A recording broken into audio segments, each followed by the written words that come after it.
Campbell's Comments would like to thank all of its sponsors who contribute to what we do, including Woodland Stud, Barrastock Horse, team at Harasta Trotters and Yabby Dam Farms, as well as Nutrient Equine and Nutrient Equine Standardbreds, and also the team at NZB and NZB Standardbreds, plus so many more of our great sponsors. Thank you for everything you do.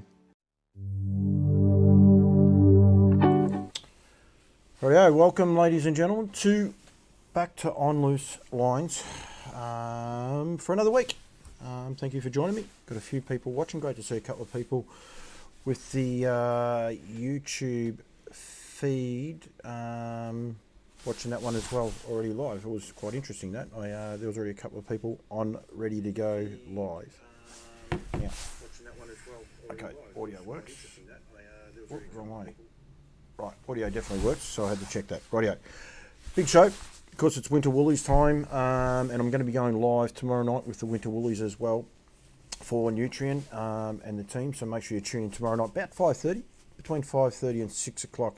The sale concludes at 6 o'clock. But yeah, it sort of really hots up just after that. So I got Barb on there. Hello to you, Barb.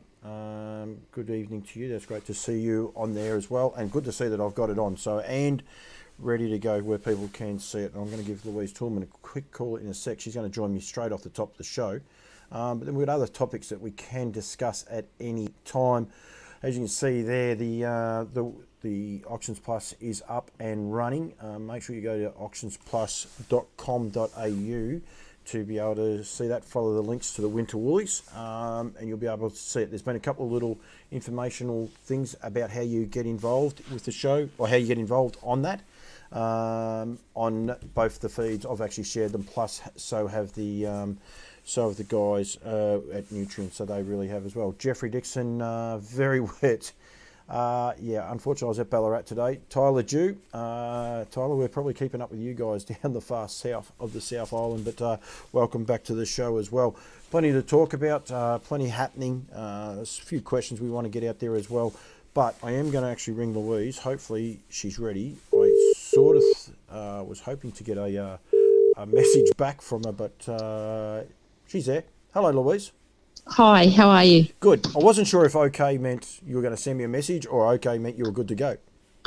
No, it's probably okay. I'll send you a message, but it's all good. Very, very good. I'm going to point out one thing, Louise, about you quite quickly. You're very aloof. There's not a lot of photos around about you. Like, I like to have a picture of the person when I'm interviewing them up when they're on the phone, but hard to find a photo of Louise Toulmin. Oh, well, that's a good thing, probably. Anyone wondering? Well, the daughters will say, why do you only put the name underneath the Yabby Dam Farm? Well, that is actually why. Firstly, just saying to the people, just saying how cold it is. It is ridiculous. I was in Ballarat today. We were going to do an interview on the run, but we chose this as a better option for the day, didn't we? Yeah, well, I suppose we've been pretty blessed, haven't we? The last little while, the weather's been probably unseasonably warm for this time of year. But yeah, today I don't think it's just restricted to Ballarat. I think it might be statewide. Oh no, here in Bendigo, I think we had more than what you had there as well. We just got to give a happy birthday to Katie Perry Evans. She said morning, so it's technically another day. But you know, Katie, she actually went out and ventured to Harasta Trotters or Yabby Dam when they were over here for their honeymoon, the longest honeymoon in history. But I believe she's celebrating a birthday today as well. So she's saying she's rubbing her nose at it. Beautiful sunshine in Wales for the last 10 days. It's not here. That is for sure. It's a shocking couple of days over here, and it's going to stay for a couple of weeks. Rightio, Louise, I won't keep you for too long, but the Winter Woolies is on now, and the team at Harasta Trotters or Yabby Dam Farms actually have a big draft of mares for offer. Yeah, so we've got 16 horses in the Winter Woolies sale. There's 2 or 3 of those that if someone purchased them and wanted to put them back into work, they're not deregistered from racing. So there's probably those few horses that are on the sale for offer. So we've got 16 horses in the Winter hang on, Woolies Louise. sale. That's my fault. I got an issue. It's okay. Sorry about that. That was me. It was coming back through. I can fix that, Louise. I fixed it. It won't happen now, so don't worry. It's Okay. it's all Yeah. good. So there's a few on the that are catalogued that could be dual purpose. You know, you could actually put them back into training, and then have have the residual value that they're broodmares for you either this season or potentially in the next couple of seasons. But yeah, there's a lovely draft of broodmares there. A large percentage of them are in foal.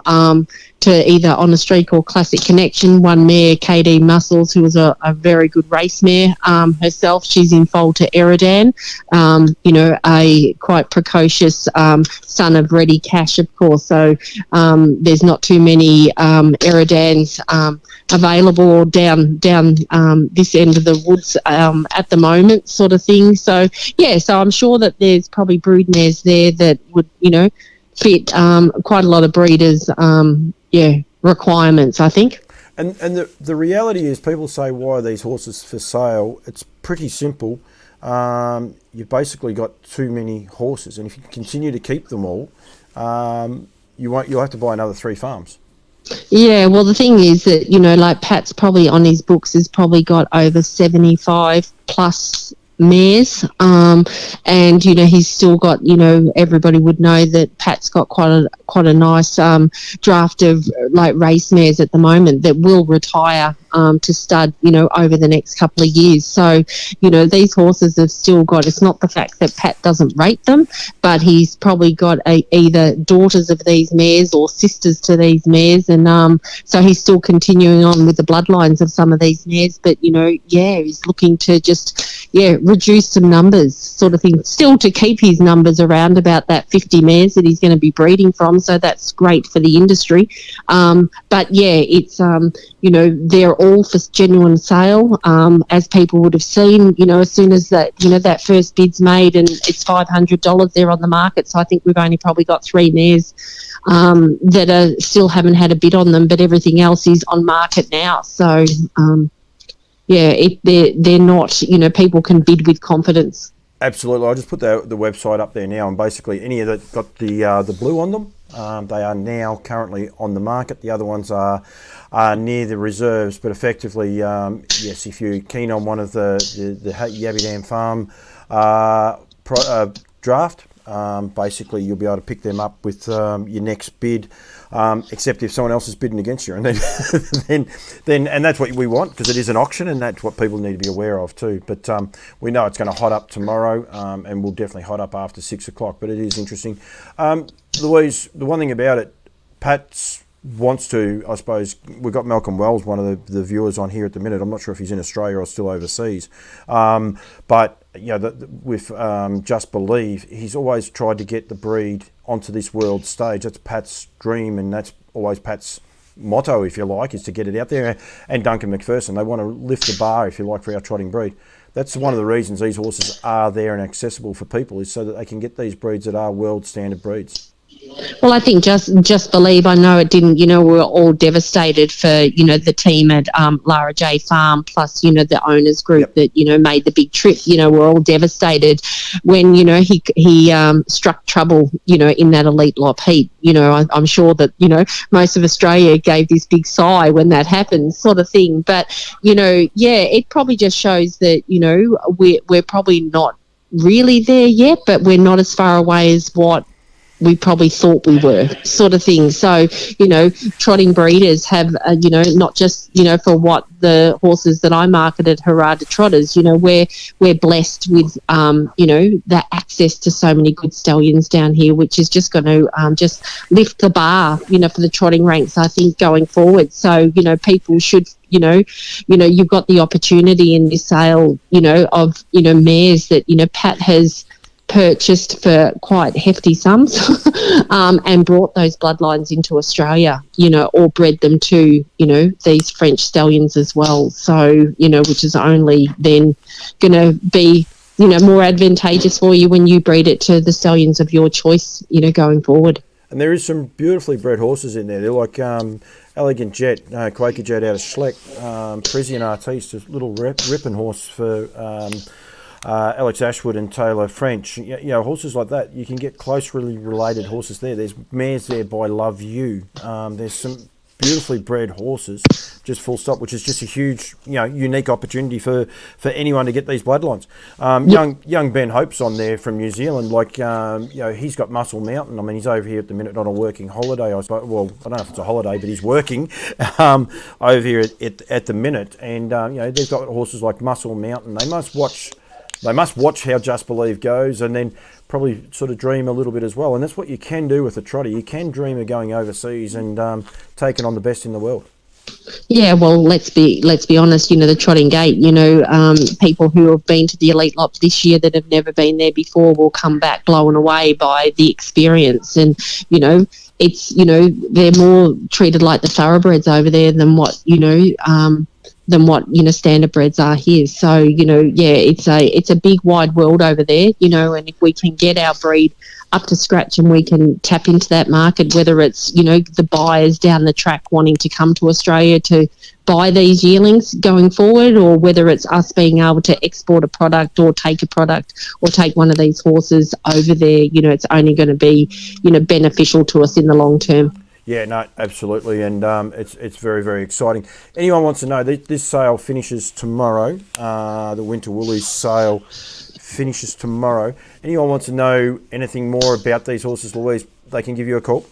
Yeah, just give me a call, whether they want to give me a call tonight, tomorrow, right up to the death knock. I'll be watching online, probably bidding myself on a couple. Or trying to control my husband from bidding on too many.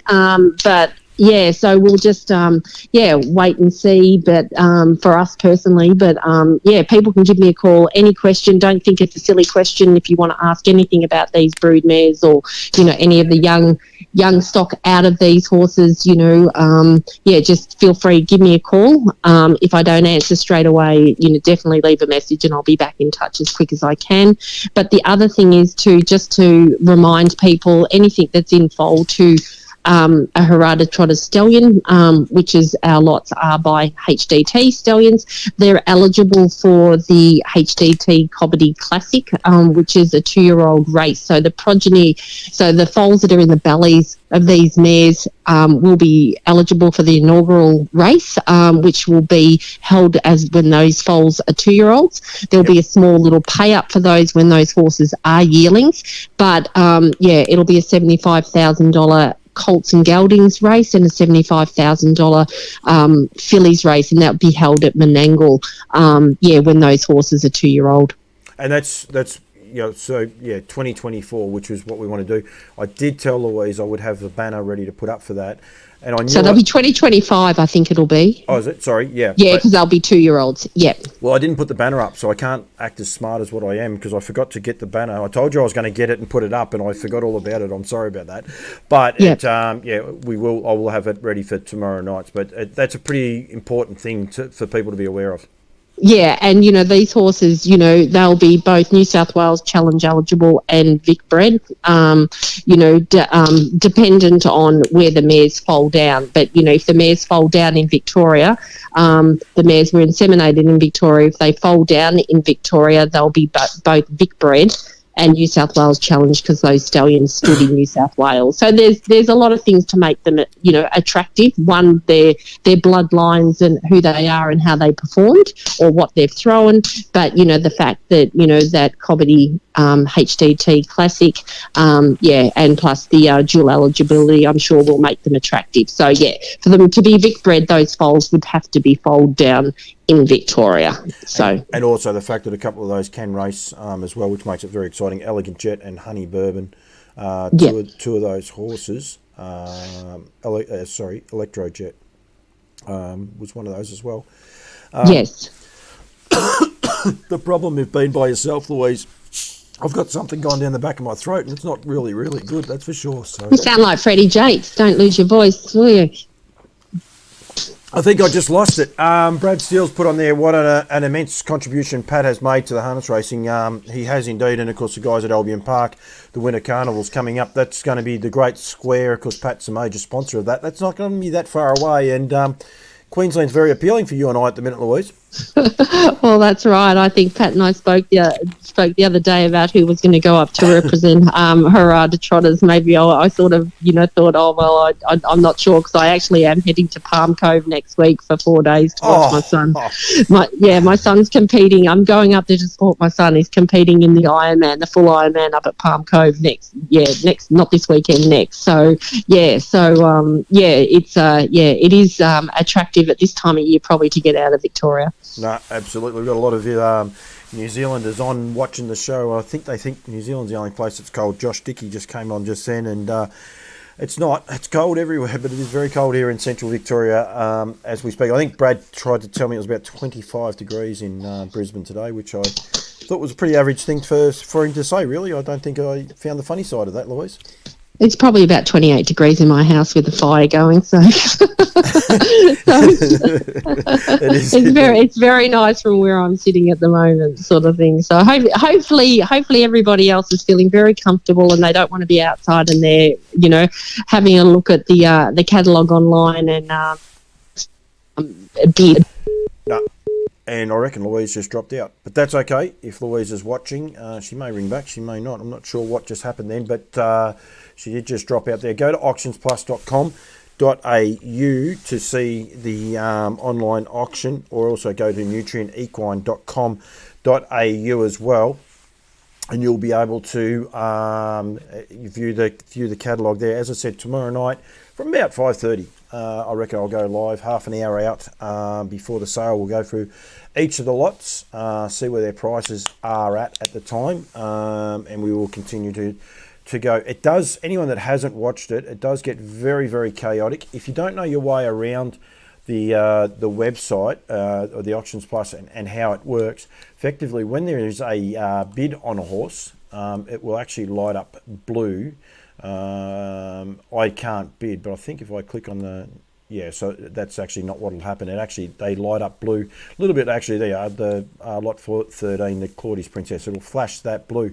Now, if you're wanting to know who the last bid was, because it goes ping and does a lot of noises and things like that as it is going, if you see up, I wish I could do something, up in the top left hand corner there, you'll see running,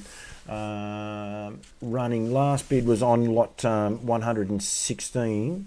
I am just a little bit conscious that may not have refreshed, because I have actually had that open for a little while, so hopefully it'll it has refreshed. I'm probably not even logged in on this one. That's the worst part. We'll try and do both at the same time. But yeah, and then they all flash when they're orange and they're saying they're near reserves. Maybe one, maybe two more bids for those horses that will be on it. If they're in blue, as it says, they're on the market. There's nothing underneath them, like lot number 124, just over there at the minute. It's at $3,000. It's not near. If you want to try it, you can put a little bit in and see if you come up. And obviously, if it then goes on the market, you're not far away. Craig Turnbull is actually on and watching, and hopefully it arrived today. I know Craig was the winner of the Tooza horse float, and congratulations to him for that. And also, just got an issue with that other computer. Hopefully it arrived today, but I do know it wasn't far away, so congratulations to Craig and then for winning that horse float and purchasing through the Nutrient team. But that is how it will look, and predominantly tomorrow night's show will be basically this site here. We'll have it up, and as there's bids going in on certain horses, we'll be covering them off. We might be able to get some people on. I know Blanche Poole was on there before. I've done an interview with Blanche, and it went up last night as well. They've got 9 horses in the sale. There's some Sunbeach Somewheres of Jake Stockton's in the sale as well from up at Wagga. There's horses from everywhere, Tasmania, you name it. There are horses everywhere in this online sale. So Scotty Purden, good evening to you, and Jeff Dixon. It is a great promotion of the young trotters. It's what Pat does do, and he does it very, very well. Unfortunately I didn't realise this other computer's logged out of the right site. So anyone wondering, can't bid on horses. Marie makes that possible, I must say. Yep, no, it's not going to bring it up. She brings it. It makes it possible that I can't put bids in. But yeah, we still can have some fun, and I'll have to sort out that other computer for before tomorrow night, because that other one is a little bit hard on my eyesight to see. I might have been able to see better on the computer behind me actually, and go from there. That's the Winter Woolies for for Harasta Trotters, of course, and don't forget they have their 16 horses in the sale there. You can actually see Schleck, the mother of Schleck, mother of Parisian Artiste, is actually for sale. How about am I going? I didn't even see that as I was going through there as well. So Festi Defer, plenty of horses there that have made good money for their progeny, made good money at the sales. Love You, Angus Hall, Muscle Mass, you name it. Sundon with My Chimeria, Orn by a horse by Ready Cash out of Sassy Pine Vale. So make sure you get involved and go from there. And don't forget to follow everything the team at Harassa Trotters are doing. They're doing a terrific job. And I was actually going to point out one little thing too, Louise, like we're talking about the Trotters, and she sponsors me Talking Trotters show that hasn't been on for a little while, but it will come back. I was watching the other night at the Trots, and it was just brilliant to see the two Trotters going head to head in Ultimate Stride and Queen a leader. And then about half an hour later, we saw one overall win at Menangle. The unique thing, they're all out of the one family. That family, I did write it down. Francis JB is the mare they trace back to. But yeah, one over Kenny, and Queen Leader's one Kenny, I think, is who she's out of. But yeah, very, very similar family, but just a champion family. And I know they sold horse by On Solidaire, who sells at Harasta Trotters in New Zealand at Macquarie Lodge. He sold at the sales for $100,000 this year. So such is the breed and what people expect from the breed there. Well spoken, Louise. Blanche, you don't do too bad at the speaking as well, I must say. Trotting game, going ahead leaps and bounds. There are some nice trotting mares in the winter sales. Dean and Blanche have got 4 weanlings, just come back from the guys at NZB. I got all my hats to put on from time to time, and I did a promotion about that. I must get rid of Louise's thing because she's no longer there. With the weanling sales and the importance of it. Blanche, of course, is a Kiwi, and the Kiwis just embrace the weanlings and the likes. And Dean and Blanche have got 4 in the sale. 4 weanlings in there, 2 by Vincent, 1 by Soho Tribeca, and Blanche, you're gonna have to help me with the other one because I don't have it in front of me. I actually should have it in front of me. I can do it this way, whether she gets there before, but I definitely know they've got 4. They've also got a yearling filly by Rock and Roll. No, I'm not even going to guess that one. I'll behave myself for a sec and get it. I'm waiting on Blanche to outbid me, outget me before I get to it, but she may not. Rock and Roll Heaven is the other weanling, and then the yearling is by. We'll wait and see how quick she is on that one as well. Makes my job easy. Makes me look like I know what I'm on about. But don't forget, you can actually shorten up your with the search. When you type in the search, type in Pool or Rhiannon Park, and it will all come up there. Jillaby Kung Fu, Peaceful Dreams, is the yearling filly. So all those horses are basically a stock reduction. Some of the clients trying to have a few less horses in the sale, and so they are moving those on. So same thing, get in touch with Dean and Blanche. Phone numbers, before I say it, should be on the bottom of the catalogue. I'll double check and make sure. Maybe at the top of the catalogue. But you'll be able to get in touch with Dean and Blanche going forward. They're not actually on their lot info. They might be there. Yes, there's Rhiannon Park's phone number there. It's 0400 648 710. There you are. Free plug for the phone number for the team at Rhiannon Park. Wondering if they're a horse short. Just not sure. Hopefully they're all still in. I've only got 8 lots there, so one might be being prepared by someone, consigned by someone else, and Dean and Blanche are just looking after it, I would say. She'll confirm that one with me as well. Dylan Ferguson, Hello to you, Dylan. Great marketing last week, as I said. Well done to him. A lot of Kiwis on, which is good. There's a lot going on in New Zealand. Of course, there was a changing of the board today. Made some news. I don't know if it's good, bad, or indifferent. It's not for me to say. I'll steer clear of those things, that's for sure. So,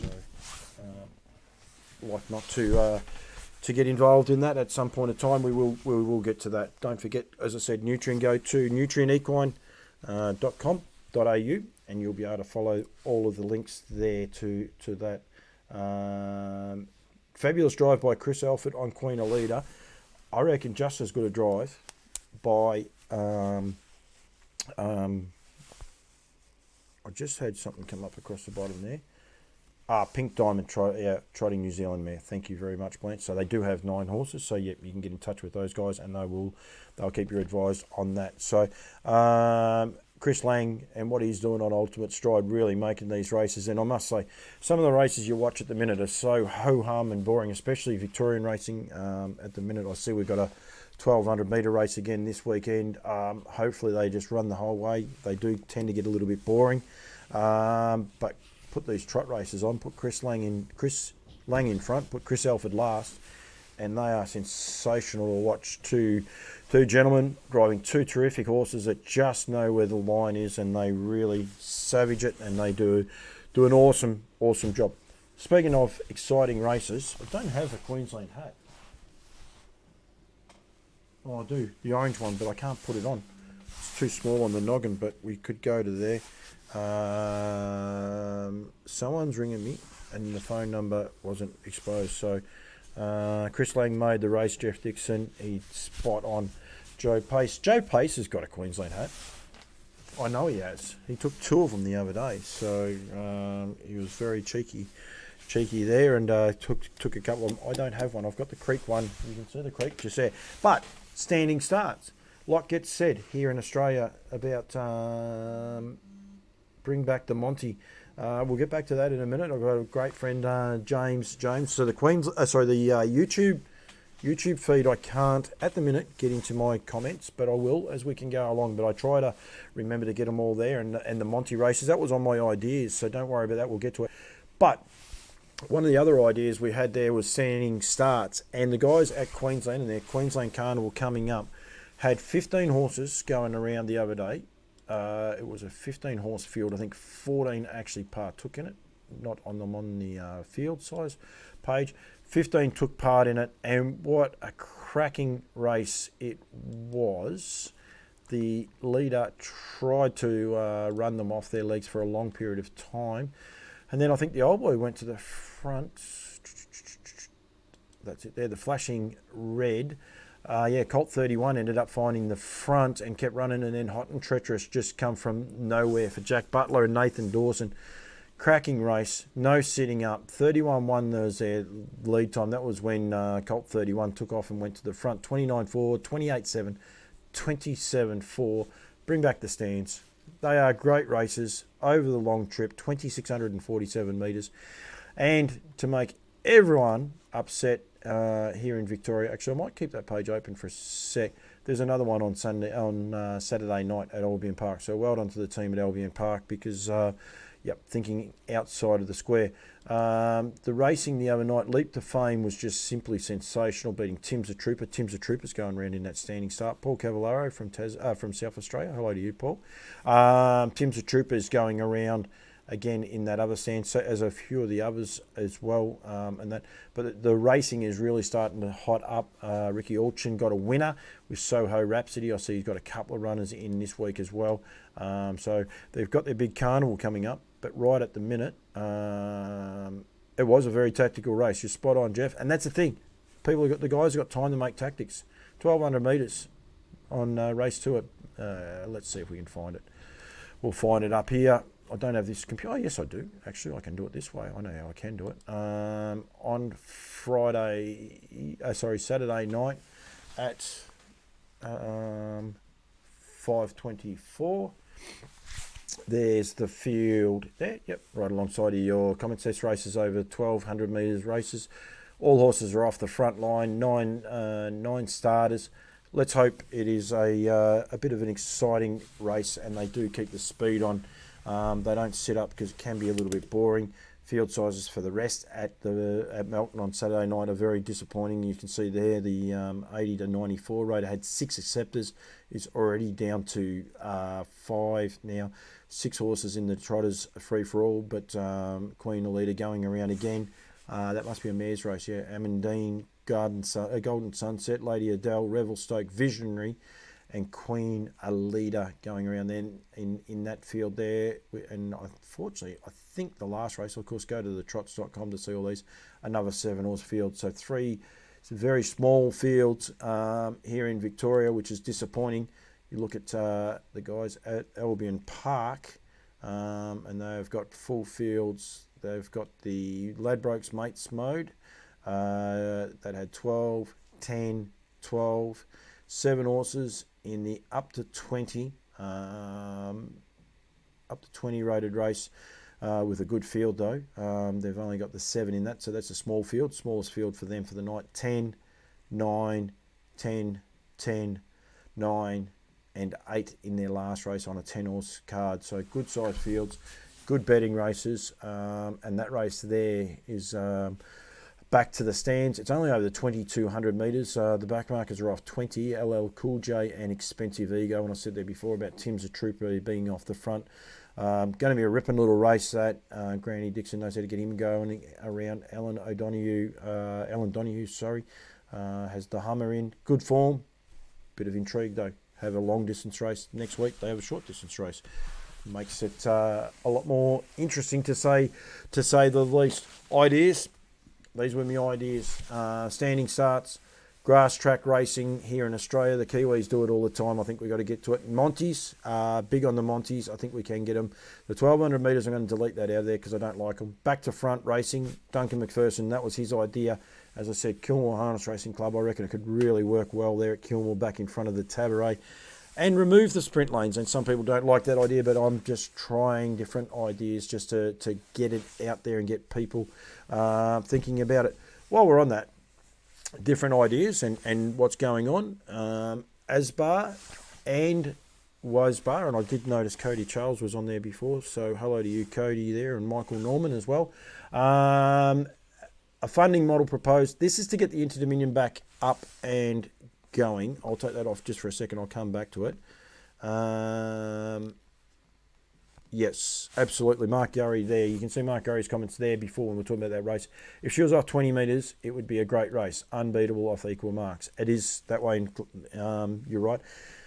She might be unbeatable off 20 metres as well against her own sex. But you can see what is actually been happening with her Ultimate Stride. The flip side of it is still great racing. Every now and then you're going to get some boring racing. Black Caviar, those sort of horses, they had boring races as well. It's not bad. We need to be able to laud these champions and just embrace them. Leap to Fame probably was against a lesser field last week. Got to be able to enjoy them, but it's great to watch them coming through. But there's difference, and that's the one thing we do need. And I totally agree with you there, Mark, that we need different racing and going forward. Okay, so the Interdominion.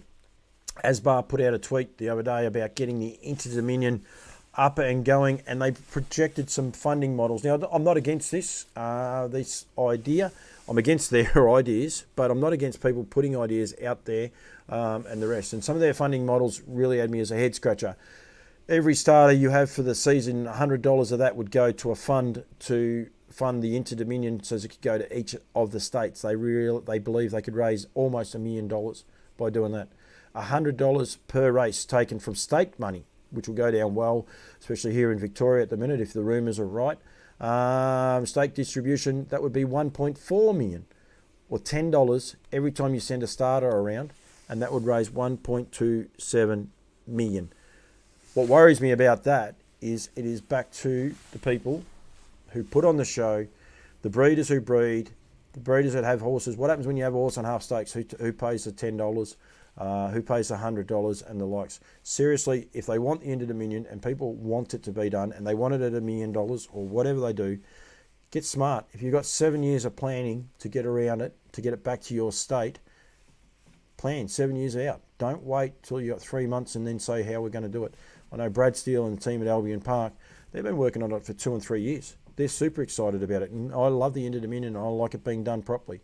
But if you can't get your head around it and can't run a business model, that's the worry that we have. So we need to get it back up, need to have it get back up and going, but not on that model for my opinion. It's my show, but my opinion is they are all fraught with peril. Why should I have to pay $100 for to fund an Inter-Dominion? Understand what they're saying. They reckon you can get 30 of the more local horses going around in that. But if you're unlucky enough that you get a horse worthy of it, and you have to go to Western Australia, Tasmania, and I know those parts of it are a thrill, but yeah, I think the states and the jurisdictions need to take that upon themselves to be able to run it, fund it, and get behind it. Brad Seal wagering on the standing starts in Queensland the past 3 weeks has been outstanding. Don't tell the TAB you've said that, Brad. You will get into trouble. That's awesome. That is awesome, and we really need that. And yeah, I've seen some other things I've seen just recently are a little bit of a worry. It's a big thrill to watch grade horses going around, no matter what sort of race it is, and that's exactly right. And we need to promote them and need to get onto the front foot. We need to follow a horse like Leap to Fame because he is a pin-up horse. He is a superstar. I actually still enjoy watching old Colt 31 go around. I know he's probably a shadow of what he used to be, but yeah, it's good to watch those sort of horses. Even a horse like Expensive Ego. You wonder what, like a standing start, a couple of standing start campaigns, what that might actually do to him. Yeah, I think that's a terrific way to go. Owners would say any horse going around is exciting. Yep, don't disagree at all with that. G. We do get a thrill. I got a thrill last night when B Little got the chockies. So totally agree. I think it's the one part we miss about the game, but we need to get some more people passionate about it and going from there. Barb Sedgwick, Inter-Dominion should be able to attract a decent sponsor. Absolutely. Yep. I'll throw it out there. Sorry for anyone watching on get back here. YouTube, I might have just cut you off. Sorry, hit the wrong button. Here is a random idea for, you've got to be joking, people to do with the success of slot racing and how that it's all worked, the slot races. What about if we did a slot race, but you don't sell one share for 3 years for $300,000? What about if we turned around and we did a slot race and each person put in $30,000 and you had 30 shares? All of a sudden there's your $1 million race. Haven't worked out all the final parts of it, but you could go and get different sponsors. Part of their deal, they get trade displays if that's what they want, or they can have seminars because it's a 2-week carnival. Imagine that, a slot race over 2 weeks, and go from there. Then it can go on a rotational thing, and no one's funding it. It's actually funded by the sponsors, and we got the opportunity to get new sponsors coming into the game. So over this 2-week period, they could build on that. They could get more bang for their buck. The horse that they get might draw bad in the first heat. You're not out of it. The Eureka, whoever draws out wide, they're out of it, because you're not going to be able to give any of those horses, unless it is Leap to Fame that draws the widest gate. You're not going to be able to give any of these horses a start over the trip and beat them around Menangle. So the Inter-Dominion, 3 heats and a final gives you an opportunity. But at the same time, they still make the consolations. They've got a week there. They can take people to golf. The sponsors gives people a reason to sponsor harness racing, because they can take clients. Clients can go with drivers. Imagine going and playing a game of golf with Greg Sugars or Luke McCarthy and going out there. Cam Grant from New Zealand, he could come over and shark everyone. But you could build something on it. I have harebrained ideas. That's just one of them. But I think the Inter-Dominion as a slot race over 2 weeks would be something super unique. Thoroughbreds cannot do it. Greyhounds could do it. Thoroughbreds cannot do it. And we can do it here in Australia. Other countries can't do that at all. Mark Gurry, Adam Hamilton wrote an article saying how awesome Warrnambool Gallops was, despite average prize money and no stars, and questioning why can't we have a similar huge crowds and interest at the trots. We need entertainment. Look at the elite lot. Exactly. Look at different. We need entertainment, and we need to I suppose, understand what works and what doesn't work and be able to change it up. Stacey Lee, the rumours are really deflating. We need to think about funding standardbred racing across the board. And absolutely, and the rumours are not good. Brad Reed from Harness Link is on. Hello to you, Brad. The rumours aren't well. They're talking massive numbers that we could be down. I mean, they're talking $5 million stake reduction here in Victoria next year. That's the rumours at the minute, and it's coming from a lot of people. If that's the case, it is very deflating. And Stacey's a mother with some young kids in the game, and we need to be able to keep people like Stace and Mark in the game and continue to have them enjoying it and working hard and getting part of it and having some fun. Mick Barbie, hello to you. Josh Dickey, I'll get to you in a minute. And Joe Pace. We need to be aware of what's happening in this industry, and they need to change, and we need to have a different funding model. I understand everyone says to me, we need the TAB. Absolutely, we need the TAB. We cannot go without it, but we can't continue to roll like we are without some other form of income. I don't care what anyone says. It's not sustainable the way we are going here. We're losing owners. This is from Joe Pace. We're losing owners, horses, breeding. Have a look at the figures from 2000 to 2022, down 48%. We have a future in 3 codes.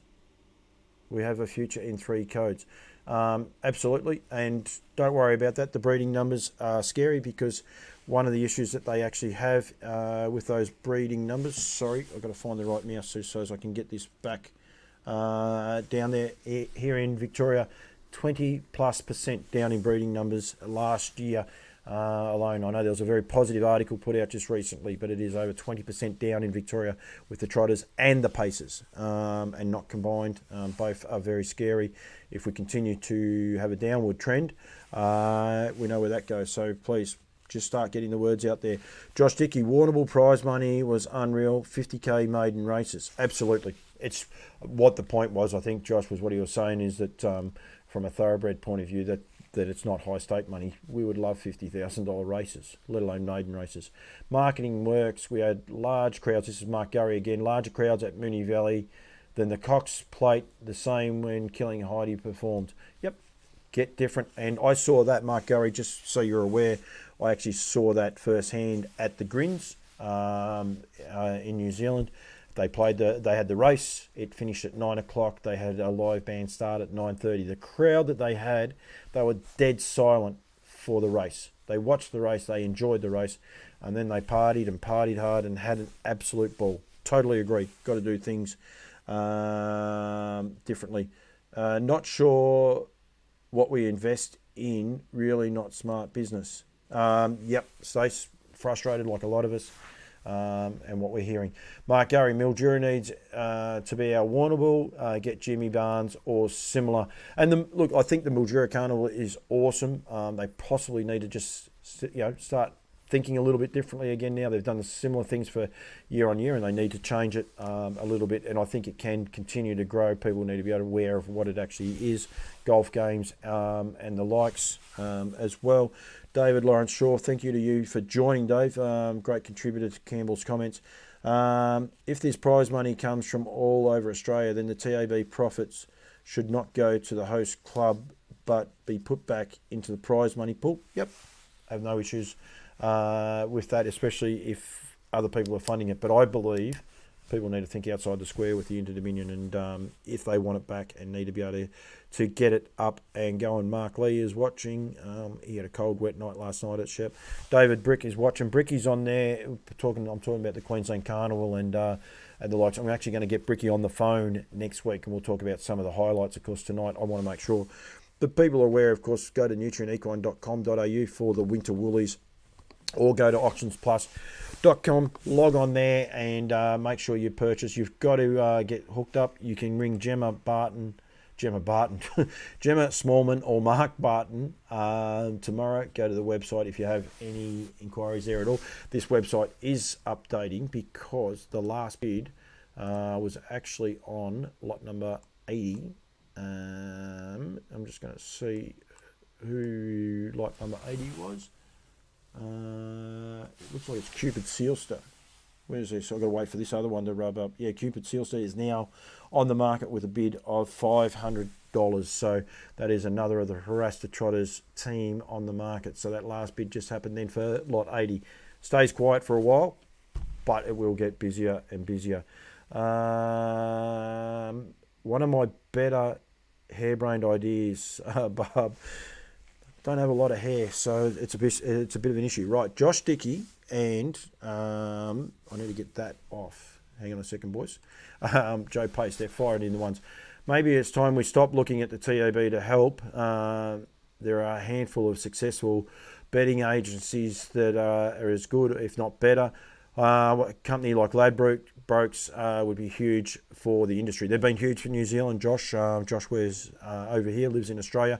But yeah, absolutely, the Entain group have come on board with some... And the one thing they did do, and I'm sure Josh will agree with this, they haven't put $1 over just yet, but just the positive feel back from the people in New Zealand has just been absolutely outstanding. So that's what we need. Harness Racing in Australia needs to open the gates for New Zealand horses to come across, drop the taxes on Kiwi horses. We have a free trading agreement with New Zealand. I'll tell you what else we need to do, Joe. As harness racing people, we need to take horses back to New Zealand and campaign. Send horses back to New Zealand as well. They have a shortage of horses over there. Hello to you, Robert Woods.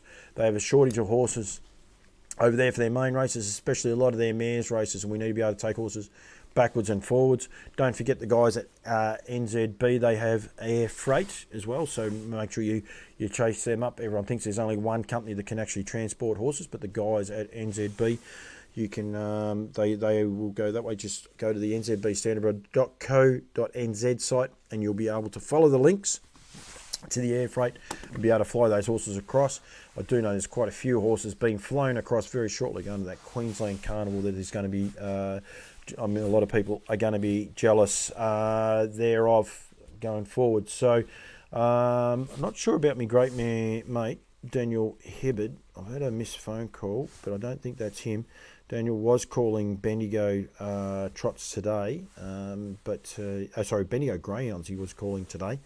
I was hoping to get him onto the phone, but I'm not sure what he's up to just yet. Passion, the one thing that I do like. Okay, Joe's just fired in a different one there. I need air freight for Queensland. You might have to go New Zealand first, Joe.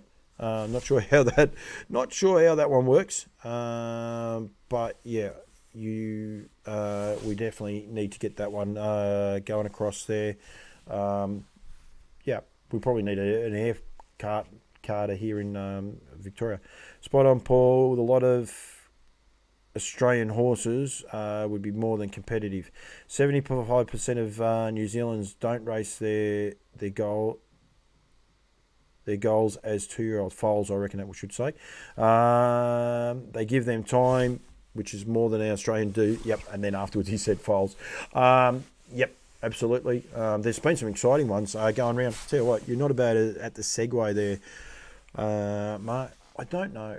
I didn't do one of my little banners there, but Sweet Lou, of course, and the team at Woodlands. And I reckon Hughesy might be on there watching. He's in Ireland, but of course, Sweet Lou had a huge weekend. He had 4 winners on Friday night at Auckland, and then the two-year-old races at Ashburton it was, on Monday with Rackaloo out of a Better's Delight's mare and Shard's Matrix out of a Christian Cullen mare, winning both the 2-year-old races in super fashion. And Sweet Lou continues to get better and better on what he is doing. Okay, yep, I understand, Mark. I'll get back to you in a second, Mark. So don't forget Sweet Lou and the job that he is doing, and also the team at Woodlands. I know Hughesy, I'm not sure if he's watching on YouTube. He's not a Facebook man, but he does watch on YouTube from time to time. But he's sunning himself over there. Sent some ripping photos the other day. They were terrific to see how they go about it. And over there, the fast class race in Ireland, I think they went 2-3 around the sand, around the grass, and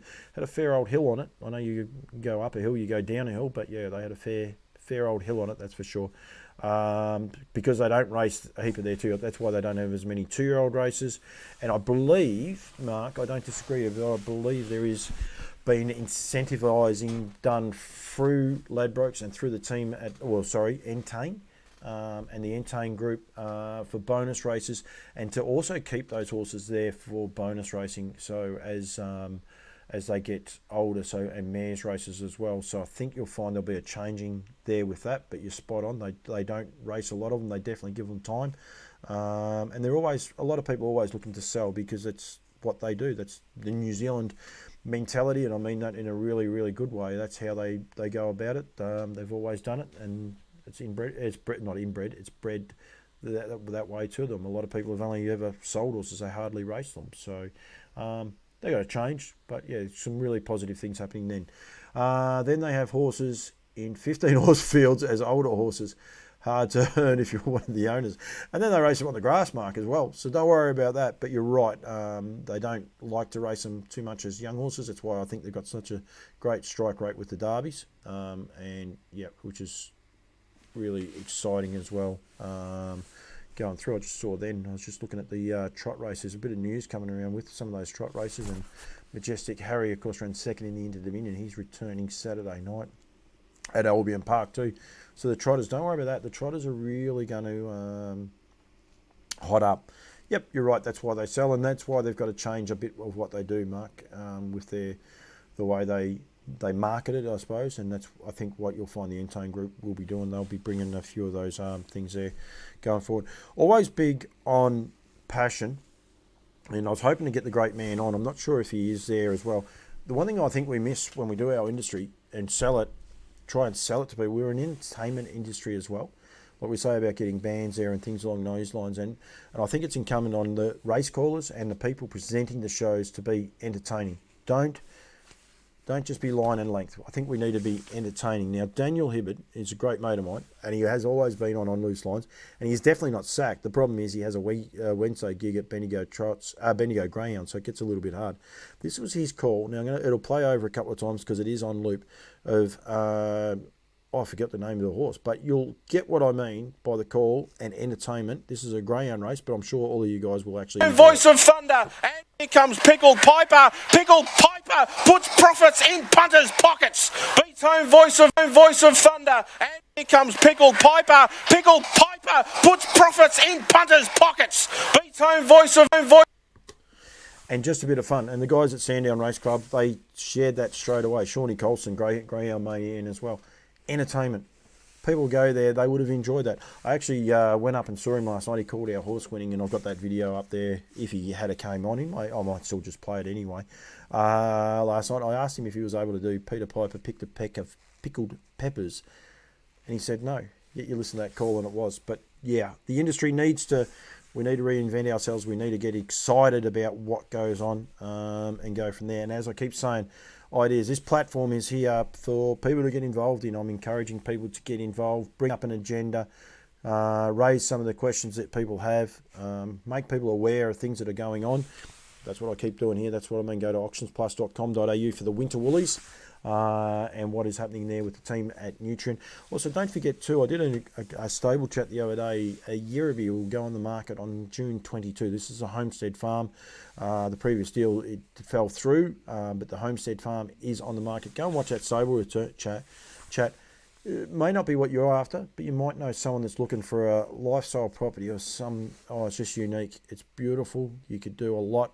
You have a lot of horses there. You could have a small team of horses there. It's quite a unique place there at Wagga, and a beautiful part of the world. Michelle Arnett, I wasn't sure she'd come back to Campbell's comments after being on SEN and the owner for the week and the initial one, but she's back on there, and looking forward to, we'll be doing a few things with Rockin' With Attitude shortly. She's going to Queensland. Everyone's going to Queensland.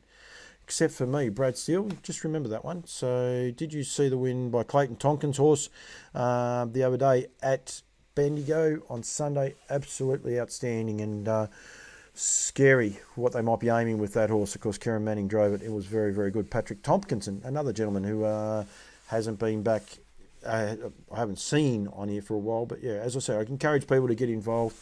Come up with some ideas. These are mine.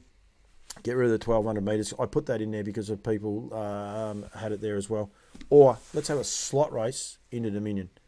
Imagine that. Just get some different people. Try and do it differently. Let's put some helmet cams on. Imagine being able to take your sponsors on a lap with your driver with your slot race. It'd be cool. You could have they could be decked out like V8 supercars. And I know some people would go, Paul, we don't want to do that. That's very, very good. You might regret that, Michelle, but that's okay. Michelle's inviting me there. Entertainment is everything. Ask Kima, how many? Yep, absolutely. Diehards, 15%. How many percentage of the Melbourne Cup crowd know the front of a horse from the back end? And that's exactly right. And they go from there. And I think part of that too, Mark, is one of the things we need to get our head around. We don't want super crowds at every meeting because we can't do it these days. People have got too busy a lifestyle. So we need to target the right races and what we want to do and target audiences with those and get them in there and get them actually enjoying it. Brad Steele's back on. Hopefully Brad enjoyed my slot race into Dominion. He might get to that. Jack Styring, there's a draw card at Gumbauer Races. Bears his molars to the wind was the leader, which is actually, you can't do that because their incisors are at the front, but they used to bear their molars to the wind, was one of the things Jack Styring used to say. And I do believe every person that is involved in our game needs to be aware of the entertainment value because we want to get people coming back. Some person might be at Ararat Trots tonight for the first time and it will be cold. We want to make sure they come back over and over again and to be able to, I suppose, enjoy it and enjoy the industry. As I said, we need positivity in this industry. I might have come off with a few negative things and rumours that are circulating and the likes, and they're unfortunately more than likely true, but we need people to be positive about this industry and pick it up and continue to get it to go forward from there. Just look at Matty Craven and Rory Coverdale won the first. Rory's not from a harness background at all, so good luck to you, Rory. And interestingly enough, it's by a rock and roll dance, one for the Queenslanders. Queenslanders getting a lot of love here tonight. Jodie Quinlan won the second there with a Kiwi. Jack Emmaus, I'll go with. Jack Emmaus, owned by Boots Proprietary Limited. Doesn't like a lot of fanfare. Some people say I should do an interview with him, but he's not interested. Lady Lagatha, another Kiwi for Zach Steenhouse by American Ideal for my mates at Woodlands, and we're up to race number 4, but it'd be very, very cold there. One thing a lot of people may or may not be aware of, the Tontine time-honoured race is on next week, and I have seen zero promotion of it. A race that people used to target, people used to hide horses waiting for the Tontine and the Central Victorian Championships to come around. And I believe, and I'm just going to double check before I get myself into trouble. Yep, I reckon it's this meeting here. Yeah, the Tontine Championship, $25,000 race at Ararat next week. Nom's closed tomorrow at 12 o'clock. And I'm not sure how many people would be aware that race is there. No heats, no more, just a one-off final around Ararat. And so the build-up to that is going to be less than 6 days. And a race of that ilk, I believe it used to have a lot more credibility. Mark Gurry, actually, John Justice, I reckon, can't think of the name. Mark might be able to help me out there, but I reckon John, he had a horse that ended up being a Metro horse that he targeted for the Tontine going back in the day. It used to rotate around 5 tracks from memory. Same thing. How can you build up something, no offence to Ararat, on a Wednesday night, middle of winter, for a race that should be time-honoured?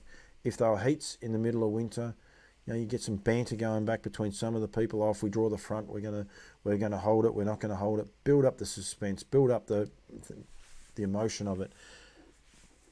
Queensland, their standing starts, they all go through to the end of their standing start campaign, but there is a goal at the end of them. There's build up. Who can step? Who can't? Sorry about this. When I'm on my own, it doesn't help at all. What I'm going to do is actually catch my breath in a minute. say about entertainment and something fun. We got a winner last night. Here's Daniel Hibbard's call of the last 250 metres. With giant strides down the outside, Mac Cheddar, Belittle Louis touching the outside fence in the straight. How Vincent can go. Delvey Robin down the outside, looms up large. Belittled is absolutely motoring home down the outside. Coming home is Belittled out after Delvey Robin and Belittled. Belittled has got up with a massive sprint to win and beats Delvey Robin, and now Vincent can. Driven by Eva Justice. She actually got fined, unfortunately, for her whip, but he went terrific. I am showing off, but it's the call that I loved as well. Passion. Yep, he gets a bit rowdy, but if you're there and your back belittled and you see that, it wasn't a ho-hum race. It was up and about and a bit of fun, and we need that to get the entertainment and get people back and enjoying it. Rachel Fino is on there. Jared Maloney from Swan Hill. We just definitely need to get the passion out there as well. Ideas and going from there. Robert Woods. Problem that is going to hurt the harness game is prize money. $4,500 are a race, are a joke. Don't disagree. And there is more races with this amount than $7,000 races. Owners and trainers can't keep going for this type of races. The problem is, Mark Gurry, Eva Justice is sensational. She's going on holidays. Fancy going away for a month, but well done to her. Don't disagree. One of the problems, though, Robert Woods, and I totally agree with you, more people nominate for these $4,500 races than a $7,000 race.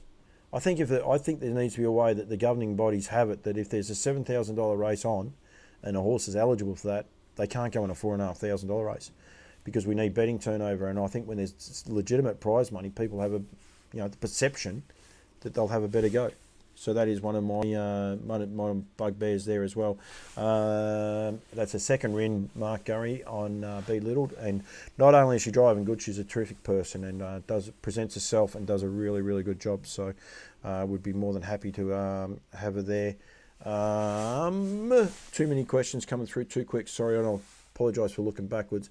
Jeff Dixon, the clubs need to get their heads around lowering entrance prices. Totally agree. Should not be an entrance price. Should not be any entrance price at all. Should be free for people to go in. Entertaining the crowds and have the clubs chase the trainers, have a race that attracts better class horses. Yep, get the clubs thinking outside the square. Totally agree with that one, Jeff. Well done to you. I'll go through and tick most of those anyway. Whoa, went too far. Patrick Thompson, I was at the Hunter Cup the year Killing Heidi played. Good call, Mark Gurry. Okay, that one's okay. Two guys just reminiscing.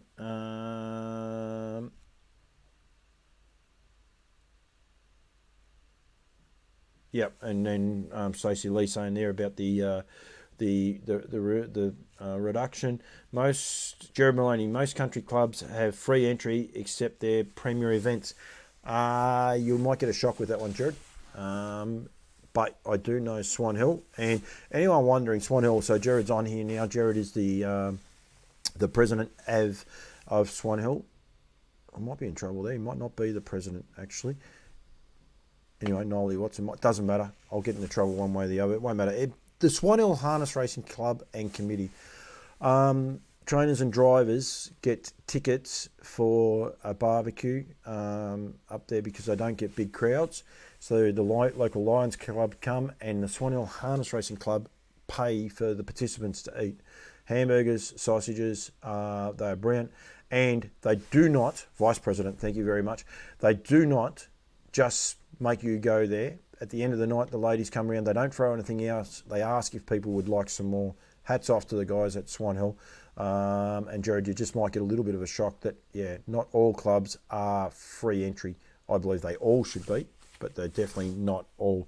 Jimmy Barnes is $100,000. If that's your way of saying, Brad, you're going to pay for it. Really love the work you do. Robert Woods, best thing about Swan Hill, the barbecue. There's plenty of other good things there. Go up there when don't worry, in about a month and a half, people are going to be flocking to Swan Hill because they will have 30 degrees and everyone else will be freezing down there. But no, do an awesome job, Swan Hill. And I want to make people aware of that.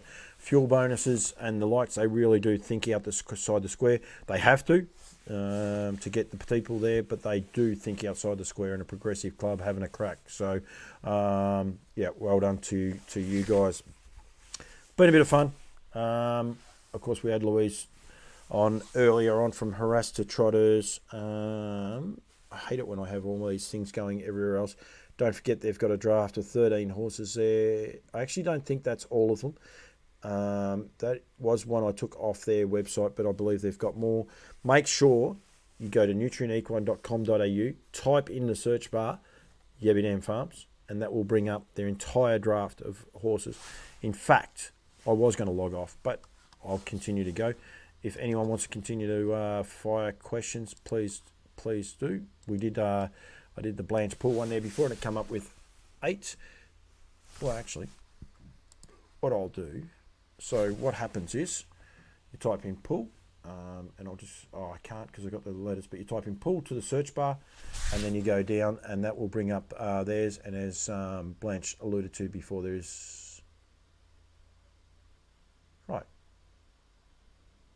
one other horse, actually there's one other mare, sorry, that is part of their draft. Going ahead now. I've got a couple of people come in. I'm still just I'll get back to you guys, please. Don't worry one bit at all. But if you type in Yabby Dam, it will bring up their draft of horses, and you can go through there and you'll see them. My Chimnea, Oron, Elegant Jet, Entitled Gift, Cote d'Or, My Valerie, I'm Lady Angus, Bohemian Queen, Schleck, KD Muscles, Cupid Sealster, Cardenas de Moore, Feister de Fur, Montanello, Electrojet, and Honey Bourbon. They were, I think, those Electrojets there. Unfortunately, Honey Bourbon wasn't on there. So lot 179 is Honey Bourbon, a 5-year-old trotting mare that has recently retired as well. So make sure you go to that, and also go to auctionsplus.com.au. Get registered. Get in touch with Gemma or Mark. Gemma Smallman. Wonder what happens if I push this. Nothing. That means there's nothing there. So that's okay. I don't know exactly what happens there, but that is fine. We will get it there. Any chance they'll get rid of the stallion tax from Anthony Portelli? I don't think they can, Anthony, because if they do, they can't have the Eureka. So, not sure. Right, I've got to go back because the guys have been helping Chrissy here. Chrissy Sharp put in a one there for me. We'll read it this way. Hi, PC. Okay, without looking at a meeting calendar, when is Bendigo, Ballarat or Shepparton racing next? My point, when is their greyhound racing? These towns have 100,000 people, but no idea when the trots are on. Race meetings, designated night might build people locally to go. All right, Chrissy, happy to take this one on. This will keep going. One of my ideas, well, it's not just my ideas, is having racing at a fixed night. Now, the smaller clubs won't like this. That's fine. I accept that, and I accept that some people are going to get, maybe upset by it. But if we had Bendigo and Kilmore race every Thursday night, we have Ballarat and Mildura race every Friday night. We have Shepparton and Geelong race every Wednesday night. Now, obviously, I'm talking alternate. So you alternate these nights. All of a sudden, Wednesday, Thursday, Friday, people know when the trot races are on. You might have to guess between Ballarat and Mildura. You might have to guess between Kilmore and Bendigo. But you go from there. Let's not hide nothing. Mildura makes more money for harness racing than any other track we have, other than Melton. Melton race every Saturday night, with the exception of their cups. They could do an alternate with the with Bendigo or Kilmore. The cup nights should be on a Saturday night for all of those clubs. Big towns. They need to be able to draw it and go from there. People would say they don't like it. At Kilmore and Bendigo, you could have the same staff. You could have the same caterers. You'd be able to build something from there. Ballarat and then going to Mildura, you definitely can't have that, but Ballarat are a big club. They've got that same infrastructure. Geelong could be run by Melton. Geelong have a lot of issues, but we need Geelong. It's the second biggest city in Victoria, so we need to be able to build that. And then Shepparton is outstanding. Macca does a great job there, and can go from there. It is not going to be everyone's cup of tea. I noticed someone there's written no chance, and I will get to that in a minute. I do believe we need to think outside the square. Similar problems happening in New Zealand. Then people turn around and say, well, this is a good turnover night. At the end of the day, the industry is what needs to survive, not individual clubs. You know, we can have a very, very powerful Bendigo or a very powerful Ballarat, but if there's no other places that are powerful, we're in all sorts. So the industry needs to work together. Still leave Sundays, Mondays and Tuesdays for the smaller clubs, and I'm sure they could work in something with a Ballarat that they may want to do one of the bigger nights and go from there. The Tontine should not be getting raced next Wednesday night at Ararat. The Tontine should be a feature race. It's a $25,000 race. It should be a feature race on a later night. We will see. I've got the right mouse, so let's see. Right, so Patrick Tompkinson, Ballarat Friday and next Thursday, I think. Anthony Portelli, we got through that. Patrick, without looking at a meeting calendar is what you were saying, and that's exactly right. So people know greys without looking. Yeah, Patrick, they do. They actually, yep, Patrick said no chance of getting rid of the stallion tax. Well, if they get rid of the Eureka, they'll get rid of the stallion tax. So people definitely do know where the greyhounds are, where they are. They actually also then will comment when they've got them going up further, going forward. And Grant Dixon, greyhounds on 3 or 4 times a week, Chrissy. They are, but they also race on the same nights. Every Thursday night is Sandown. Every Saturday night is the Meadows. When they've got their feature cups coming up, they'll swap those around. Every Wednesday night is Bendigo. They have 4 greyhound race meetings a week, Jeff. 4 greyhound races. 4 greyhound meetings a day, every day, except for Sundays. They only have 3 on the Sundays. But you'll find every day that those tracks race. They race a day meeting at Ballarat, they'll race a night meeting, they'll have their main one. I'm pretty sure today is a tier 3 meeting, so it is one of those ones. As I said, it won't be everyone's cup of tea. You've got to fit in races like the Swan Hill Cup. How do we grow racing in Swan Hill if they can only race Monday, Tuesday, Sunday, Monday, Tuesday? I don't know the answer to that one. I'm happy to put it out there, but I do believe we need to do something and something different to get around it. Nothing against small tracks, but maybe this is Robert Woods. Nothing, but maybe racing needs to look at racing at the main country tracks like they did during COVID. Regional racing, it worked really well. The numbers were really good each meeting, and hopefully it could help with prize money. Problem with that though, Robert, is there was a lot of people stuck at home.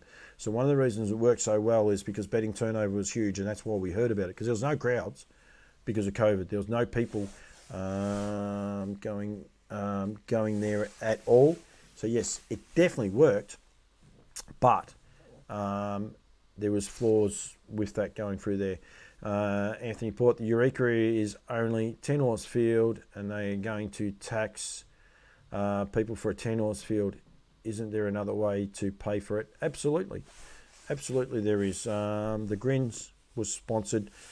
Purely no money came out of the smaller person going there, but yeah, smaller tracks make good racing. Smaller tracks do make good racing, Jeff. You're 100% Echuca, those clubs. I said I don't know the answer to it, but I do believe we need to look at something similar to that. And they're not locked in stone, those nights. They're not every night is going to be those races at all, but I do believe something like that sort of model would get people thinking and going through there. What impact the new rating system, this is from Barb Sedgwick, has had? It has had a shockingly negative effect on our racing product, and it clearly shows, because the new rating system has only been in for 2 years, and harness racing, especially here in Victoria, has continued to spiral backwards. So again, another issue we have. More than happy to continue these comments going forward each week and go from there. And we don't have to stay this way. I'm sure Brad Steele and the guys at Queensland wouldn't mind me saying that they were probably in as much turmoil as what we were. We are right now, a few years ago. We just need to be brave and change and embrace change. Standing Starts are banned here in Victoria. David Brick worked here in Victoria. I'm sure he was probably there when they banned them. And now he has gone to a state that has embraced them and have got plenty going up. Jeff Dixon there says about small tracks. They've got 3 tracks in Queensland. One of everything. A grass track, and Marburg, which is even smaller. They've got a 3-straighter track. And they've got Albion Park. So, yes, just need to be able to think outside the square and do it all a little bit differently. Shawnee McNulty, congratulations to you, and Drew Gray and Benny Pell as well for getting the chockies with Redbank Molly going forward there. Some days you are the pigeon and some days you are the statue. He's getting very, very... I'm not sure if he's having a crack. He's having a crack at me or not.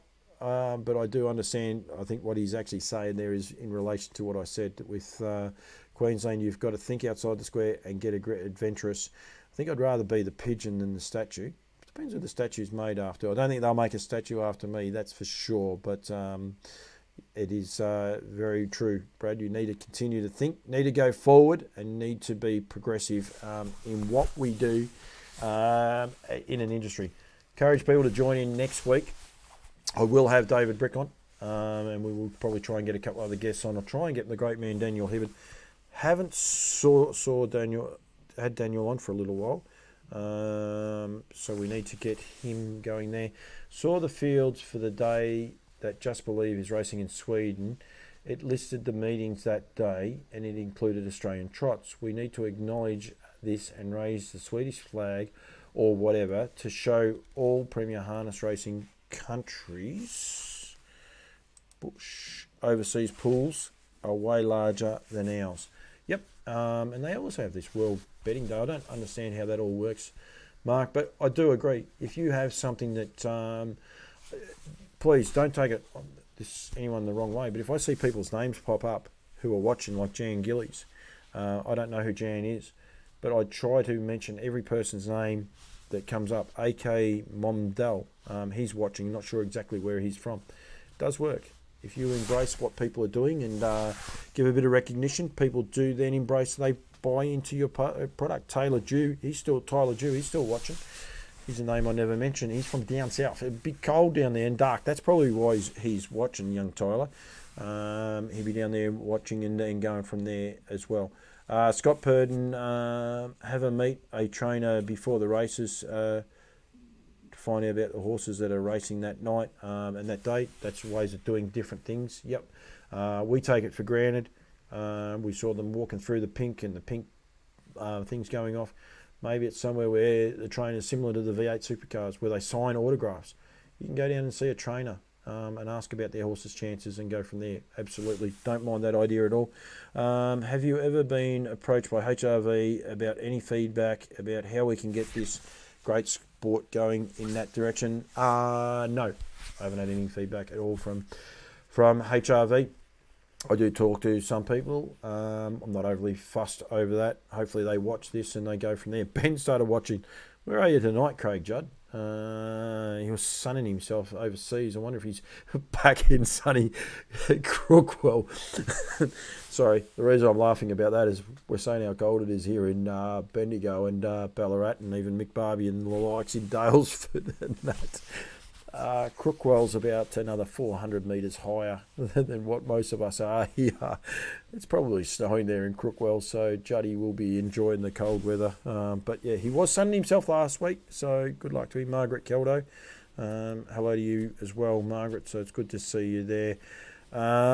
Just had a gentleman rock up there. I cannot pronounce his name, but I definitely have a lot of overseas people watch this show, and hopefully we can get some more of these guys interested. I know there's racing in harness racing China, there's harness racing in India as well. I get plenty of messages from the Indians there trying to do some promotional stuff. A little bit hard. I don't know enough about it, and we need to get stuff going there as well. But yep, plenty happening. This show is as random as they come. Even though the Eureka is only for a few, I still think it's going in the right direction to attract people to the sport. 100% will not get any argument, Patrick, from anyone. We definitely need a $2 million race to get people entertained. We need that for people then to turn around and go to Nutrien to buy horses at the yearling sales, because they've got the eligibility of racing in a $2 million race. If you're only going to have a horse that can race in a $7,000 race, you're not going to pay more than $7,000 for that horse. So we definitely need something for people to be able to aim high and continue to grow our sport. Definitely need those races. The UFC, I can't remember his name, the gentleman that coming out here, great promotional tool as well. We need to be able to. I'm going to just watch the match race. I'll be there, Stace. I'm working on the night as well. I don't believe in the breeders' tax, but I definitely believe in the breeders in the $2 million race for harness racing to put it on a world stage, and I will be promoting it and going from there. The guys at Menangle have got me going, and we'll be doing some stuff prior to that as well to get the message out there. Charles Oliveira, thank you, Tyler, going as well. Definitely agree with that. We do need those sorts of races, but at the expense of the industry is what worries me. I think they should push in the harness experience to more people and get more people in the cart. It's easy to fall in love with. Did a double-seater sulky race, did a couple of them. Unfortunately, they didn't have the overall camera as well, but done a few there in New Zealand where they can do them in the racing, and Andre Portman and Scotty Stevenson did a double-seater sulky race. These two guys chatting, it was awesome, and people said, Drew, heaps of people said how great it was, how different it actually was for people to be able to watch and listen to people asking the questions and going out there from there. So, yep, definitely need to do it. Hopefully we can do some mic'd ups with Charles Oliveira and Luke McCarthy. Hopefully they can both be mic'd up so we can keep that. Campbell's comments as well, and truly able to do that. If anyone's watching this and they say, that's a great idea, how do we do it? I'll do it. It's not that hard, that part to do. A lot of these things aren't hard to do. Probably one of my great bugbears that I do have is we get told these things are hard to do. They are not. Dual seaters are a money. I thought you might have had a spelling mistake there, Brad. They are absolutely. And the fun, Scotty Stevenson ran last, got beat lengths. He still laughed. The problem was, unfortunately, they didn't video that race. They videoed the warm-up, not the race. It might have been a mistake there from some people on the night, but that's okay.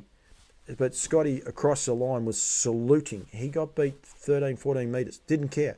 He's on SEN-Z, so SEN, the New Zealand version, which they only have one Z, so it makes it N, it's basically SENS, is how it comes out.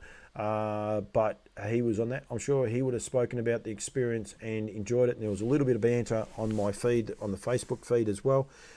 You're right. People cannot, do that. It's not for everyone. A mobile ride is not for everyone. But I tell you what, the right mobile ride for the right person, people just love it. And we need to be able to cherish these things. But here's another idea. Brad, here's one for you. Put a GoPro. Put a small camera. If you put people in a mobile ride and give them that experience of sitting behind it. It's like when you go on a roller coaster. Have a camera on the person and then give them that footage. So they then can put it up on their own Facebook page and say, this was awesome. Have a camera going backwards towards the field and a camera going back to the person sitting in the mobile. So they've got something that they can remember it by and show their friends. And all of a sudden their friends say, let's go to Albion Park. Let's go to Swan Hill. Let's go to Echuca. Let's go to the races. They might be in the back of New South Wales. They might be driving through the Riverina and they say, the trots are on. Remember that mobile ride? Let's go and have a feed and see what's going on. There's so many things we can do differently. We need to do it and we need to get it out there. Anthony Portelli, Paul, you do a fantastic job, but HRV needs to listen to the people in the sport to get better. Yeah, don't disagree with that. Not worried about the fantastic job I do, Anthony. That part doesn't worry me. I think we always got to listen. Everyone has to listen. The day you stop listening, there's the day you stop growing. You can't. There's so many things we need to do. We have a great sport, harness racing. It's super exciting. I have a few other jobs going on there as well. It might not have been in Craig. It might have actually been the guys, because Craig Judd is actually watching now. It could have been the Commodores, might have been the Ben Stud that was watching, and they might have given Craig the heads up that I was give him a little bit of cheek about how cold it could be in Crookwell. Going out there, I would imagine the old joints, the old legs are aching a little bit for Craigie going through there as well. But yeah, we definitely do need to go. Bailey McDonough's strike rate lately has been excellent. Unfortunately, he's going to New South Wales, but that's okay. Things move. A few days ago, I looked at some of the stats, and there were 3 wins, 6 placings, and only 5th and a 5th from his last drives. Not too bad at all. No, Bailey's a great young man. Unfortunately, copped a couple of suspensions at the wrong time while Greg took off. He wasn't driving because he was suspended, but no, he's an asset to the industry. Well spoken, well presented, does a great job. And of course, that Just Believe interview, because Greg unfortunately aggravated an old injury there with his shoulder. And basically we threw Bailey under the bus, but he was more than happy to do it and promote the industry. So not only is his strike rate good, his love for the industry is absolutely outstanding. Pam Hockham, hello to you, Pam, one-eyed Melbourne lady, so she actually enjoys that as well.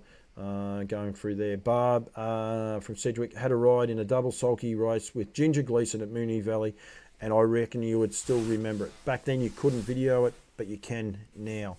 There's plenty of things you can do, plenty of ways we can do it easier and better and continue to grow it. A lot of the people I say, I try to mention the names. IHSAN is watching. I am sorry, but I am not even going to try and pronounce your name, but thank you very much for tuning into Campbell's Comments and On Loose Lines, where we talk harness racing. Hopefully they have harness racing over in your country, and go from there. Still have the photo. Well done, Bub. One thing, we need to make sure people go out onto the track. Every person has a photo done, especially if they're sponsors, and grow the sport. You go into these V8 supercar sheds, and these guys all have, I can't remember where it was I went to, and it was the Brock Troranas, and I went in there, and here was this photo on the wall, and basically this guy was in the pit crew. There was a place here in Bendigo, and he was in the pit crew, and he was given this photo, and he just said it was just a great day, and they ran 1-2. So yep, absolutely.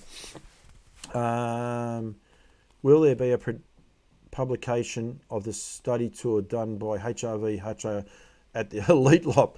Yeah, and that, I think we need to be, we want people to get worldwide and get some experience and all the rest. We want to get some feedback back as well. So hopefully, Blanche, hopefully there is some feedback from what they've found. And the encouraging thing, I was talking to Duncan McPherson before I came on the show tonight. He is in Sicily, actually, but he said it was very positive, and great to get the feedback out there. But yep, I agree. Hopefully we can get some, why don't we do these, or why don't we do those parts as well. Kerry Lee, hello to you, Kerry. Pretty sure Kerry's Stacey's sister. So we've had Mark, we've had Stacey, we've had Kerry, all on the show. Rightio, that's a little bit of a wrap. As I keep saying all the time, I must say a big thank you to my sponsors, Barristock. I don't think I've had their hat on tonight, but Barristock always look after Campbell's Comments going forward. Pacing for Pink might be over. Don't forget you can still purchase all the jackets, puffer vests at any time. You just go to joejubysaddlery.com.au, going all of the time. And make sure you're aware that Jojuby Saddlery, the lady who actually started that, lost her life with breast cancer. So make sure you go to Jojuby Saddlery and look at everything else that they've got going on there as well as the jackets, hats, beanies, and the likes. And I will be getting both Marg Watson and Donna Castles on at some stage once everything is in and done. Kerry Lee, the mother-in-law, very, very good. Sorry, Kerry. Sister would be okay, but I better be careful because Stace will belt me, but you'll be happy with that, so that's okay. Kima Frenning has ridden at the Elite Lop. She has a wealth of information, and yep, we can definitely build on that and go from there. So very good. All right, I'm going to call it a night. The voice is going to go, as I said, this is a show random. It's on Loose Lines. It is just random where people get to say their piece. I really appreciate it. The way basically social media works, the more people that interact with the show, the more the show gets shared across more platforms. So every person that's interacting with my show, helps push that out onto the World Wide Web, if you like. It's not actually that as well. We'll say, anyone that wants to know, if you're not on YouTube and you're not on Facebook, it is actually always live on campbellscomments.com. Go to there, and the website, we will be updating the website, all my video interviews and that. But if you have someone that's not on Facebook and not on YouTube, they can't interact, but they can get there on campbellscomments.com. And there will be plenty of other stuff going forward. Hello to you, the last gentleman that came in. I have got no idea how to say that, but this is what happens. Gets out to more and more people, and we get the word out there for harness racing and continue to grow the sport that we all love. And that's the passion that people have been on there and get in there. So thank you very much to everyone who's joined into the show. Really appreciate it. Back tomorrow night, 5:30 for Winter Woolies. I won't have the nude nut on there. We will have the nutrient green, and we will be getting the message out there. It's quite off-putting. I've got 4 different camera screens open here, and the delay on each of them is all a little bit differently. So sometimes people, that's why some of the messages take a while to come back, because there's a 40-second delay it goes out to Facebook. You guys type it in and come back in. It's another 40-second delay before I actually get to see it. So sometimes, if you're wondering where your questions were or your answers, that's why there can be such a big delay. But as I said before, I really appreciate it. Tune in tomorrow night for the Winter Woolies. Good luck to everyone that is selling there. Blanche might even give you a call, maybe just prior to going. I might even end up being a bit early. I've just got to be careful. I do have a commitment, unfortunately, the passing of a good mate, so I do have a funeral to go to during the afternoon. If I'm back early enough, we could even go a little bit earlier and get a couple of the people on, so people are aware of it, and get some bids on it. Don't forget to log on to the site and go from there. Just give me 1 second. I've just got to flick that. I'm just trying to get up to the last lot was bid on, was lot number 42. So we've got plenty of action happening. It's near reserve. Lot number 42 is at $8,000, nearing reserve. So someone has actually put a bid in for Katrina Cullen. So at $8,000, nearing reserve. Thank you very much to everyone that's been a part of this. Don't forget to get in touch with Mark Barton and Gemma Smallman if you want to get involved in the online auction. I really do appreciate it, and go from there. Mig, not having her do interviews, at least she can speak their language. That's more support for Kima. Plus she's marketable, presentable, but I believe, I'm not sure she was over there. She may have been over there with family because she recently got engaged. All right, guys, thank you. Look forward to tomorrow night. Who knows how long it will go for with the follow of the sale of the Winter Woolies. Good luck to everyone who's selling horses. And as I said, log on to Eva Justice. Hello to you, Eva, and congratulations. Thank you very much for your win last night too. So Eva's just on there, and good luck on your holiday. She's going away for a holiday, so she won't be driving for a while, but asset to the industry. And thank you very much, as are so many of the other kids. I know Ryan Sanderson was on there earlier as well, so thank you. But well done last night on your win here. With giant strides down the outside, Mac Cheddar, Belittle Louis touching the outside fence in the straight. How Vincent can go. Delvey Robin down the outside, looms up large. Belittled is absolutely motoring home down the outside. Coming home is Belittled out after Delvey Robin and Belittled. Belittled has got third, but terrific to go. Blanche is on. I probably didn't tip it to you, Blanche, when I said I had to go to the races, and we had 2 of the race, but Blanche will come on and have a chat as well. Nathan Rice is on there. Thanks to everyone for joining in. We'll talk to as many of you as we can tomorrow night with the Winter Woolies online sale. Thank you very much for everyone that's been involved. I'll be back with On Loose Lines next Wednesday night. We'll have a Queensland feel. I hope it's a lot warmer. We'll have a Queensland feel to it next week with David Brick coming on as we promote what's going on there as well. But thank you to everyone that's enjoyed the show. Look forward to talking to most of you guys tomorrow night with the Winter Woolies online auction conclusion, or next week live with On Loose Lines. Thank you very much.